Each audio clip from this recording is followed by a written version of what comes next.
Good day po sa lahat, si Fiscal EJ po ito. Sabi nila, ang party list system daw ay para bigyan ng boses ang mga walang boses, ang mga nasa laylayan ng lipunan. Pero kung babalikan natin ang mismong saligang batas, hindi naman talaga ito eksklusibong inilaan para sa mga marginalized. So eto ang tanong, mula pa ba sa simula, ito na ba talaga ang layunin ng sistema? Back in 1987, during the drafting of our Constitution, may mga delegado like Father Joaquin Bernas na gustong tiyakin na may boses sa Kongreso ang mga marginalized. I am referring to yung mga mahihirap, manggagawa, kababaihan at mga katutubo.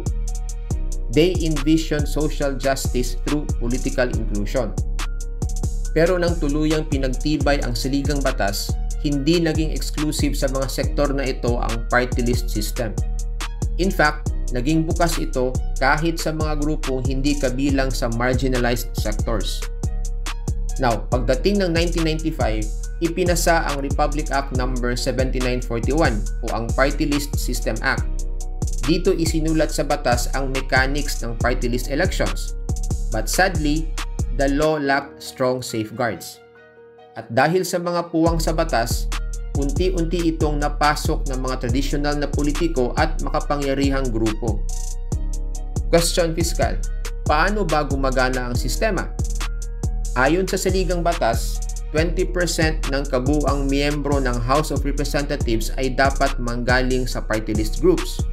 So for example, kung may 250 district representatives, dapat may 50 party list seats. Another question, paano makakuha ng upuan? Number 1, kung ang party list group ay nakakuha ng at least 2% ng total party list votes nationwide, automatic sila sa 1 seat. Number 2, may dagdag na seats up to a maximum of 3 depende sa dami ng boto following a formula approved by the Supreme Court. At number 3, kahit less than 2% ang makuha mo, pwede ka pa ring manalo kung hindi pa napupuno ang 20% allocation. Ang resulta, may mga grupo na kahit kaunti lang ang boto, nakakapasok pa rin sa Kongreso.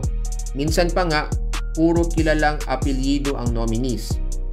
Ngayon, maraming party list groups ang konektado sa political dynasties, negosyo at kung ano-anong malalakas na interes. Ayon sa Kontradaya, more than half ng mga party list na sumasali ay may kaugnayan sa malalaking politiko at negosyante. Here now comes the Supreme Court ruling, which is the game changer. Noong 2013, naglabas ang Supreme Court ng ruling sa kasong ang Bagong Paglaom versus Comelec. Dito, klinaro ng Supreme Court ang interpretasyon ng party list system. Sabi ng Supreme Court, hindi lang para sa marginalized and underrepresented sectors ang party list system. Pwede rin ito sa national and regional parties at pati na rin sa small ideology-based or cause-oriented groups na walang makinarya para tumakbo sa traditional districts. Ayon sa Korte Suprema, ang common denominator lang para sa mga party list group ay ito. Wala silang sapat na makinarya para magpanalo ng kandidato sa district level, pero kaya nilang humakot ng boto sa national elections. Ibig sabihin, hindi lang mga sektor na economically marginalized ang pwedeng sumali. Kasama rin ang mga cause-oriented groups at professionals na ideologically marginalized. Kung i-exclude daw natin sila, magiging unfair naman at parang discrimination na yon. While legally sound, this interpretation created a gray area. At dito nagsimulang dumami ang mga tinatawag na bogus party list groups, mga front lang ng political families, negosyante o grupong may sariling interes. So ngayon, ano na nga ba ang nangyayari? Na-exploit ang system. Hindi na ito puro tungkol sa mga sektor na walang boses. Madalas, boses na ng mga may kapangyarihan ang mas naririnig. Sa halip na maging tulay ng masa sa Kongreso, ginagamit ito ng ilang politiko bilang backdoor entry para sa mga gustong makapasok sa poder nang hindi dumadaan sa regular na labanan. But all hope is not lost. Narito po ang ilang solusyon na sa tingin ko will bring about the improvement of the party list system. Number 1, amend the law. Ibigay ang focus sa tunay na marginalized and underrepresented sectors. Linawin kung sino ang dapat at hindi dapat payagan. Number 2, disqualify nominees. Bawal dapat ang mga kamag-anak ng politiko, incumbent officials, o may obvious political machinery. Number 3, strengthen COMELEC vetting. Dapat may malinaw na background checks sa advocacy, track record at funding ng bawat party list. And number 4, educate the voters. Huwag lang tayo bumoto base sa apelyido o pangalan ng grupo. Alamin kung sino talaga ang nire-represent nila. Ayon sa ating saligang batas at sa desisyon mismo ng Supreme Court, bukas ito hindi lang para sa economically marginalized, kundi pati sa mga ideologically underrepresented groups, yung mga walang makinarya para tumakbo sa district level elections. Pero ang tanong, sino na ba ang tunay na nakikinabang ngayon?